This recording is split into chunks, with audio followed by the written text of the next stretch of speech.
திருவண்ணாமலை போகலாமா? Hi, this is my first mini vlog and இன்றைக்கி நாங்கள் திருவண்ணாமலை போனோம். அதுதான் இந்த விலாகில் பார்க்க போகிறீங்க. இப்போ வேறு அந்த நியூ பஸ் ஸ்டாண்ட் சேஞ்ச் பண்ணதுனால அங்கேருந்து நம்ம ஒரு ஆட்டோ இல்லைனா மினி பஸ் நிறைய இருக்கும். ஸோ அதிலேருந்து வர மாதிரி தான் இருந்துச்சு. ஸோ நாங்கள் அங்கேருந்து ஓல்டு பஸ் ஸ்டாண்ட்லேருந்து நடந்து டெம்பிளுக்கு போயிட்டோம். டெம்பிள் கிட்டே வந்தோடனே அந்த ராஜகோபுரம் பார்க்குற ஃபீலே செமையாக இருக்கும். ஸோ நாங்கள் கோவிலுக்குள்ளே போய் பார்த்தோம். ரொம்ப க்ரௌட் கம்மியாக இருந்த மாதிரி இருந்துச்சு. பட் ஸ்டில் நாங்கள் 50 ரூபீஸ் தர்ஷனில் தான் போனோம். ஆனால் கரெக்டாக உள்ளே கொஞ்சம் க்ரௌடாக தான் இருந்தாங்க. ஸோ எங்களுக்கு ஒரு 1 hour ஆச்சு சாமி பார்க்குறக்கு. சாமி பார்த்துட்டு பிரசாதம்லாம் வாங்கி சாப்பிட்டுட்டு இருந்தோம். சாப்பிட்டு முடிக்கும் போது கரெக்டாக விநாயகர்லாம் வந்தார். பின்னாடி அண்ணாமலையாரும் வந்தார். ரொம்ப அழகாக இருந்துச்சு.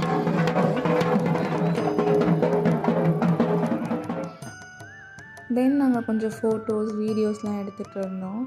அங்கே வளைகாப்பு மண்டபம்னு ஒரு ஸ்பாட் இருக்கும். ஸோ நாங்கள் அங்கே தான் உட்காந்துட்டு இருந்தோம். அங்கேருந்து பார்க்குறக்கு மலை, கோபுரம், அப்புறம் அந்த குளம் எல்லாமே ரொம்ப அழகாக ஒரே இடத்துல பார்க்க முடியும். ஸோ அங்கே கொஞ்சம் நேரம் உட்காந்து சில் பண்ணிவிட்டு அதே வைபோடு வீட்டுக்கு வந்தாச்சு.